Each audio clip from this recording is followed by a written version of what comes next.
Oke, baiklah. Assalamualaikum warahmatullahi wabarakatuh.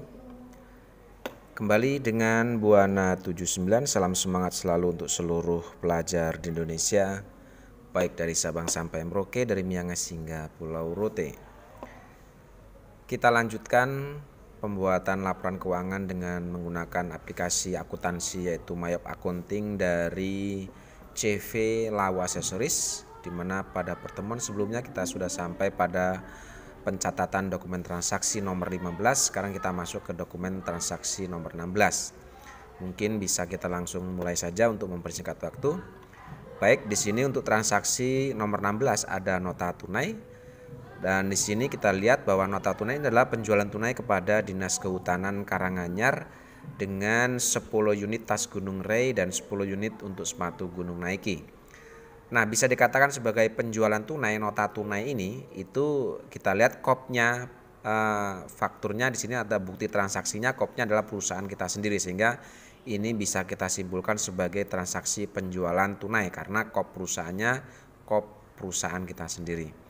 Oke, cara pencatatan ke dalam aplikasi Mayop caranya adalah bahwa penjualan tentunya kita masuk ke tab menu sales, lalu kita masuk ke enter sales. Oke, di sini untuk customernya kita masukkan, kita dilakukan penjualan tunai ini kepada Dinas Kehutanan Karanganyar. Oke, yang ini kita use. Lalu kemudian kita masukkan nomor buktinya adalah NT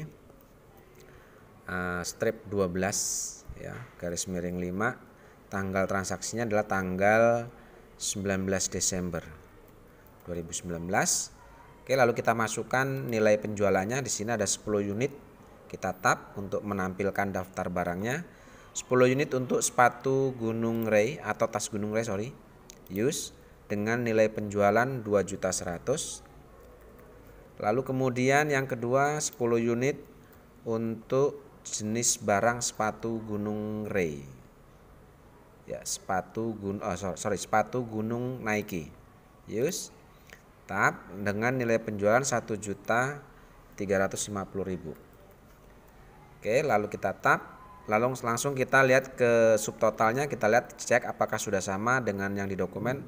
Subtotal 34.500.000 ini sudah sama. Kemudian dengan PPN 10% yaitu 3.450.000. Kemudian di sini ada PPh pasal 22, ini terkait pungutan atau pajak yang dikenakan atas barang atau barang yang dihasilkan dari penjualan, baik itu biasanya di jenis barang impor atau ekspor ya. Tapi di sini nggak tahu kenapa di sini ada pasal atau ada PPh pasal 22 terkait penjualan kepada Dinas Kehutanan. Tentunya di dalam kedinasan pasti ada PPh ya di situ, makanya dikenakan PPh pasal 22 di sini.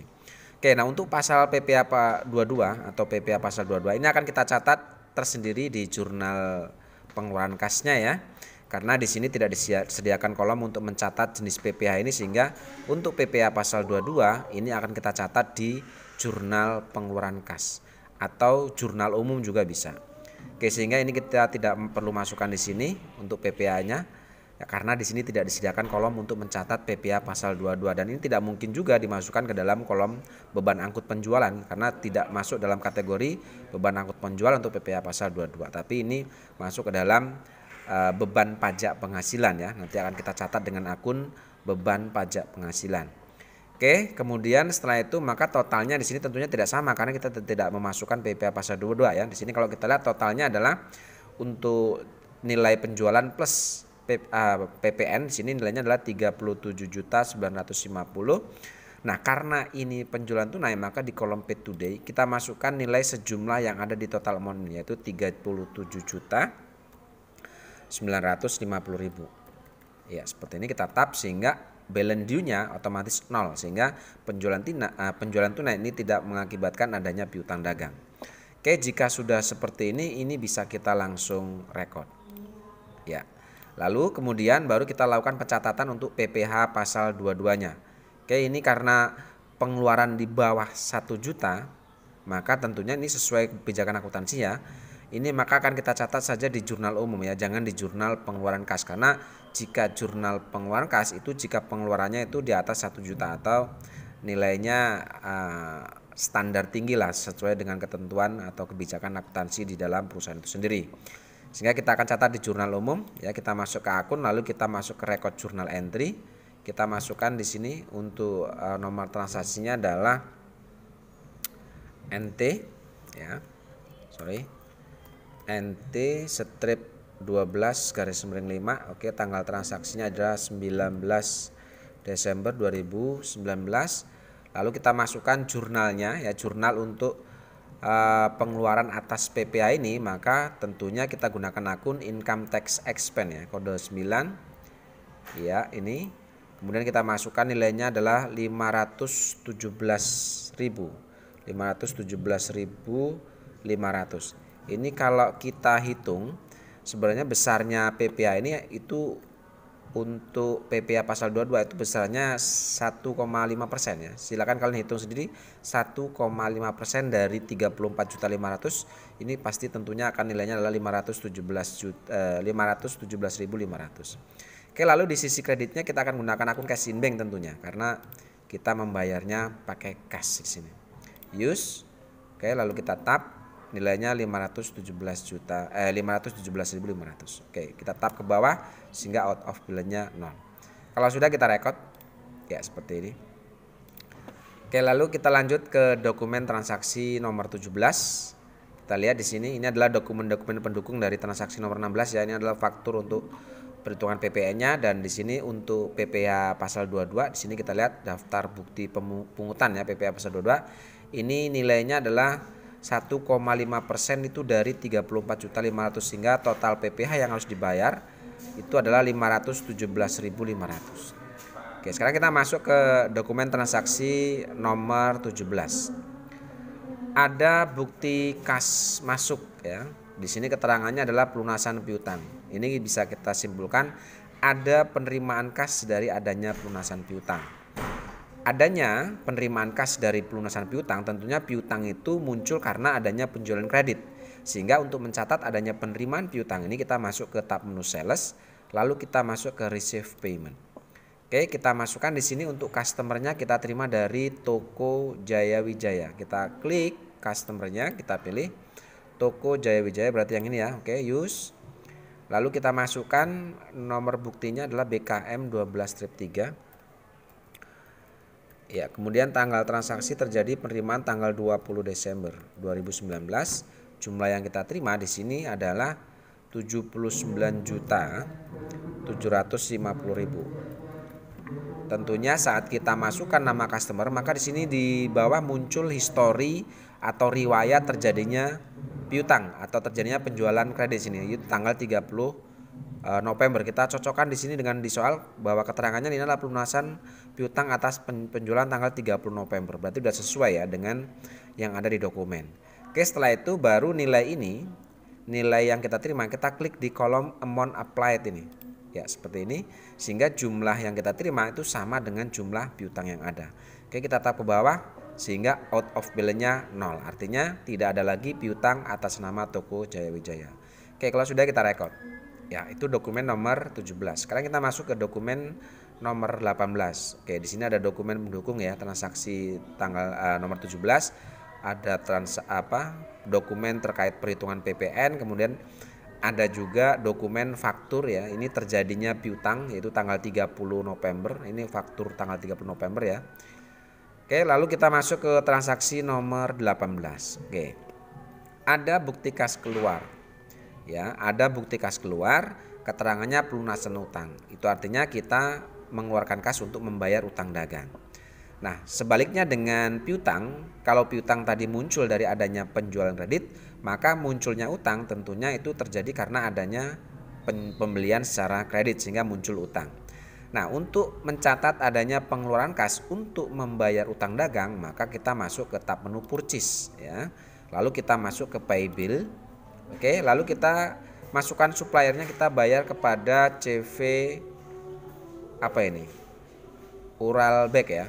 Kita klik di sini CV Uralbek, use. Oke, muncul histori terjadinya utang yaitu tanggal 23 November. Di sini sudah sesuai dengan yang ada di dokumen ya.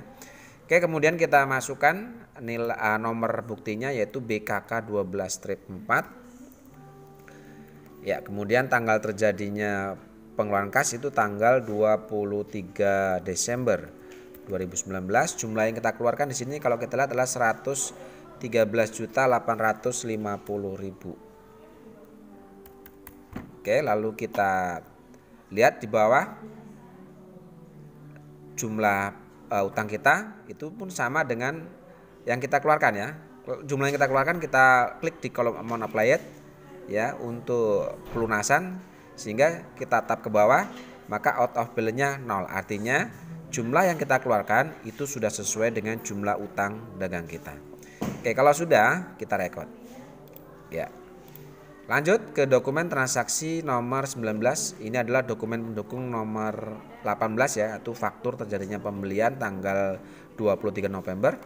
Lalu ini adalah bukti pendukung terkait perhitungan PPN income-nya. Dan kita lanjut ke transaksi nomor 19, ada nota tunai kembali ya. Ini nota tunai, tetapi di sini kepada Nyonya Maudi yaitu untuk sewa alat-alat camping. Artinya ada penerimaan atas sewa jasa ya, ada penerimaan dari penjualan jasa sewa alat-alat camping. Oke. Adanya penerimaan kas dari jasa yang kita jual atau melakukan sewa ya, maka ini berbeda dengan penerimaan saat adanya penjualan barang dagang. Jika kita penjualan tunai itu barang dagang, maka penerimaannya akan kita catat di sales ya, tetapi karena ini penerimaan kasnya bukan dari penjualan barang dagang tetapi dari penjualan jasa, maka ini akan kita catat di menu banking. Ya, sekali lagi saya ingatkan, jika ada penerimaan kas dari penjualan tunai atas barang dagang, maka kita catat di sales, di tab menu sales. Tapi jika ada penjualan tunai yaitu penjualan atas jasa sewa atau penjualan jasa, maka penerimaan kas itu akan kita catat di tab menu banking, lalu kita masuk ke receive money. Oke, kita masukkan di sini, jangan lupa deposito akunnya kita ambil dengan menggunakan cash in bank akunnya ya. Use. Kemudian di sini kita masukkan dulu untuk nomor buktinya adalah NT12-6 atau garis miring 6. NT-12 garis miring 6. Tanggalnya tanggal 24 Desember 2019. Oke, jumlah yang kita terima di sini kita masukkan di amount receive, yaitu jumlahnya adalah 1.940.000. Oke, keterangannya adalah penjualan jasa tunai ya. Oke, akun yang kita gunakan di sini tentunya terkait dengan penerimaan jasa atau penjualan jasa, kita gunakan service revenue. Oke, nilainya tentunya sesuai dengan yang kita terima yaitu 1.940. Kita tap ke bawah, pastikan bahwa out of balance-nya 0. Artinya jika 0 ini tidak ada selisih lagi. Oke, kalau sudah kita record. Ya, lanjut ke dokumen nomor 20. Ini adalah dokumen pendukung transaksi nomor 19 ya, ada bukti penerimaan kasnya yaitu dari customer yang bersangkutan.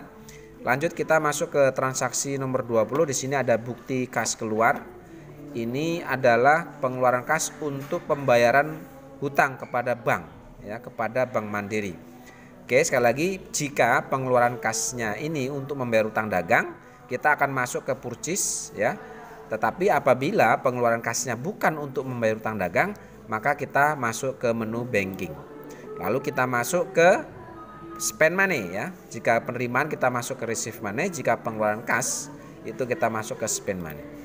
Oke, kita masukkan di sini pay from akunnya, pastikan bahwa kita mengeluarkan dengan menggunakan cash in bank. Lalu kemudian kita masukkan nomor buktinya adalah BKK 12-5. Ya, tanggal transaksi terjadi tanggal 27 Desember 2019.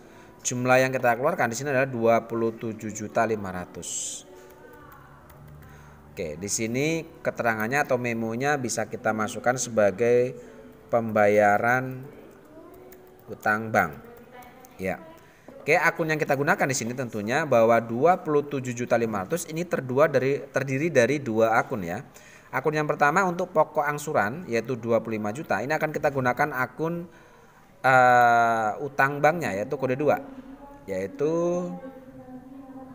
Mandiri Bank Loan ya. Mandiri Bank Loan use, kita masukkan nilainya 25 juta. Kemudian untuk bunganya atau beban bunganya ini kita gunakan interest expense, yaitu masuk kode 9. Interest expense ya, yang ini use, nilainya adalah 2.500.000, dia langsung otomatis. Tetap ke bawah ya, pastikan out of balance-nya 0. Kalau sudah kita record. Ya, selesai untuk dokumen transaksi nomor 20. Oke, baik ya, untuk selanjutnya dokumen transaksi nomor 21 dan seterusnya kita akan lanjutkan pada pertemuan berikutnya karena begitu panjangnya durasi. Saya rasa cukup, terima kasih. Mudah-mudahan ini bisa membantu. Assalamualaikum warahmatullahi wabarakatuh.